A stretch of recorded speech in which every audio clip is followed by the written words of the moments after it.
Welcome back from intermission, kids. So normally I would pour this in a cocktail glass, but, I don't want to wash another glass.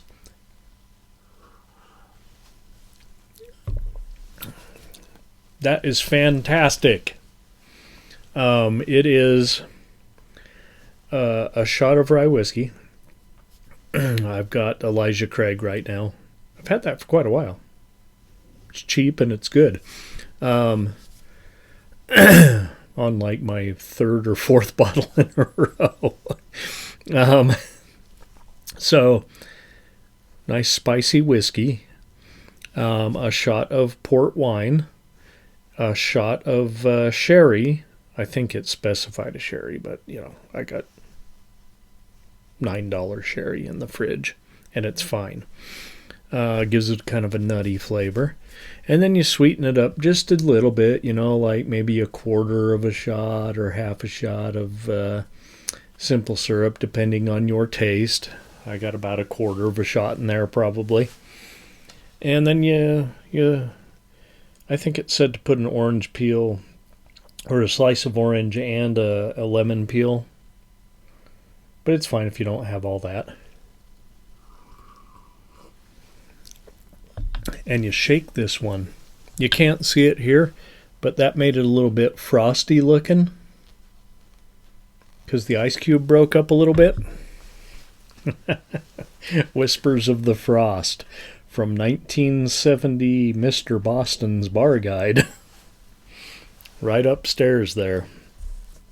Okay, let's get on with the show here. Our second feature. Any of you see this one? Anyone? I don't know if this was on Up All Night or anything. I saw it at the Blue Mouse Theater when I was like 16. And then I read that it's 18 and over only. Let's see. Oh, no, it's just rated R. Okay. Starring Ann Carlisle, Paula E. Shepard, Bob Brady, Susan Dukas, Elaine C. Grove, Stanley Knapp, Jack Edelist, and Otto von Wernher.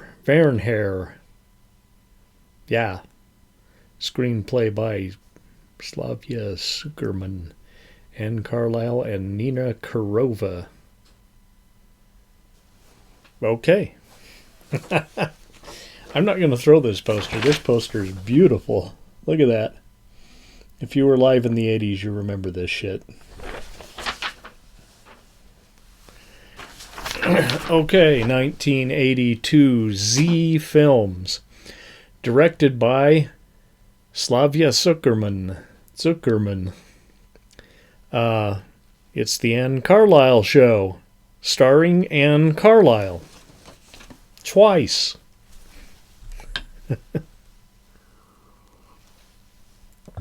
Oh, that's good on the throat.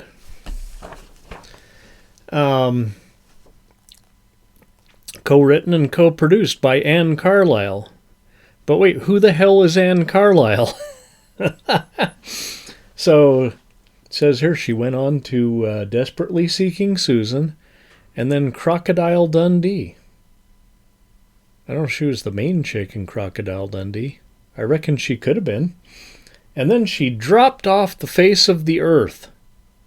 Or perhaps was abducted by aliens. Well, this is a far cry from Crocodile Dundee. Carlisle stars as Margaret, a jaded, coked-up New York fashion model, with a posh rooftop apartment, which she shares with her drug dealer girlfriend, Adrian. A little tiny spaceship lands on Margaret's roof, and the next thing you know, everyone Margaret fucks dies. And Margaret gets around. She's a New York fashion model with cocaine. First, there's her old professor, dies right on top of her. Then some junkie, same thing. Then we have a photo shoot, like a bunch of people gather in her apartment for a photo shoot, which she spaced off, presumably from all the drugs. Lights, camera, more drugs. And they're all egging on the very Duran Duran-like, androgynous Jimmy. Yeah, he looks like he could be like the keyboard guy from Duran Duran. But he's kind of a prick. And he's also played by Carlisle. Everybody's egging him on to fuck Margaret. Well, she gets on her knees and gives the jerk a blowjob. To everyone's shock, Jimmy disappears right in front of them. Like, beam me up, Scotty. Similar effects, if I recall right.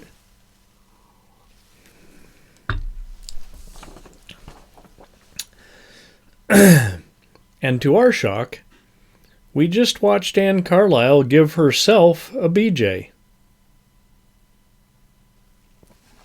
Okay, Adrian, in disbelief, bets them $300 she can fuck Margaret without dying.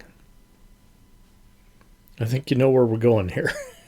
Poof, she's gone too.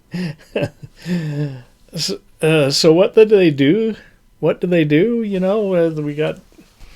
The bodies eventually disappeared, and then they, like, instantly disappear as we go on. So, what do? All these people who've disappeared? Well, let's go to the club. Yeah, let's go to the club and dance. There, Margaret, now fully aware of her killer pussy, meets up with a dude who drugged her and raped her in the stairwell at the beginning of the movie. And guess what?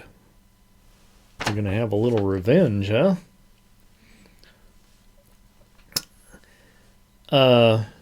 All the while, this German scientist has been watching Margaret from across the way.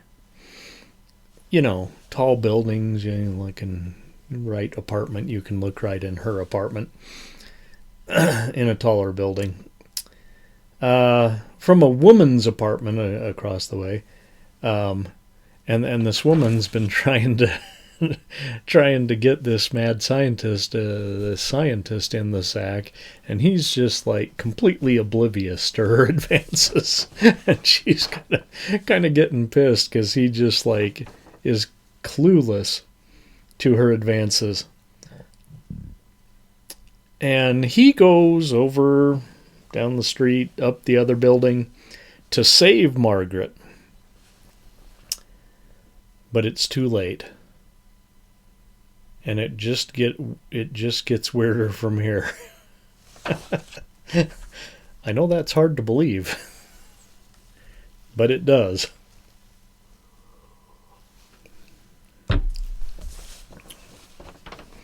Okay. This is one strange movie. It captures the early 80s new wave pretty well, though. You know, like the scene at the club and like the makeup people are wearing. You know, it's like right out of an 80s new wave music video. And captures the scene perfectly. I wrote here, including right down to the nails on a chalkboard synthesizer soundtrack. Oh my good lord.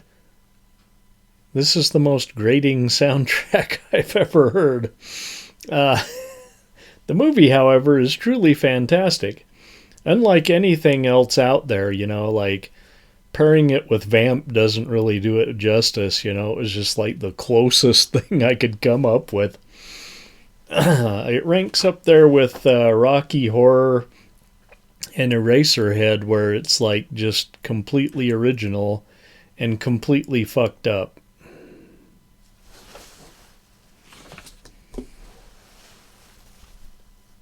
Five. Yeah, it's a 5-ring circus here. Where am I? On feature 2. Oh, what the bloody hell, Murph? What the bloody hell? Yeah?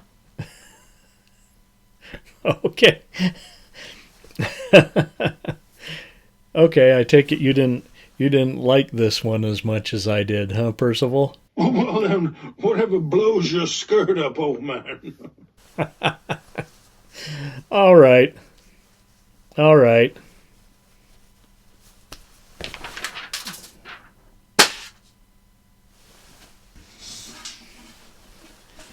Let's see what we have for our New Year's show. We're going to have some more 7 and 7s on New Year, don't worry. And I'll finish that 7 up tonight at least. I don't want it to go to waste. Somehow that tastes better out of the cocktail glass. I don't know what the problem is.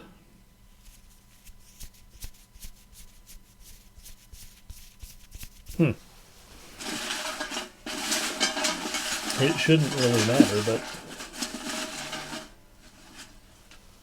What do we got? What do we got?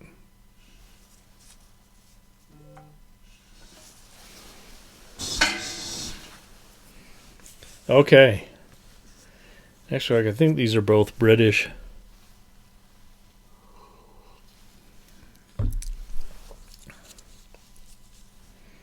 Witchcraft.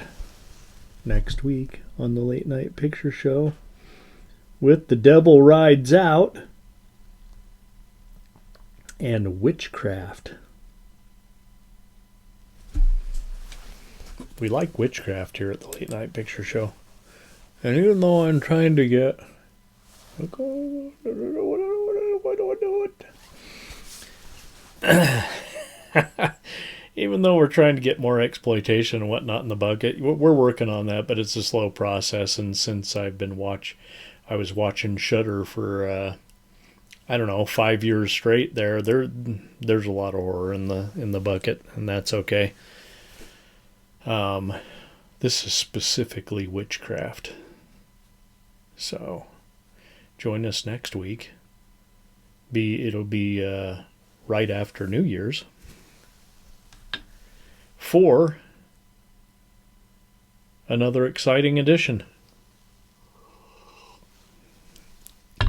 And more 7 and 7s, even if they taste kind of coconutty. I tried that straight, by the way, and it tasted normal for Seagram 7. So I don't know what the deal is. Anyway, do your thing. Leave me some comments. And we will see you in 2026. Like, how is it 2026 already?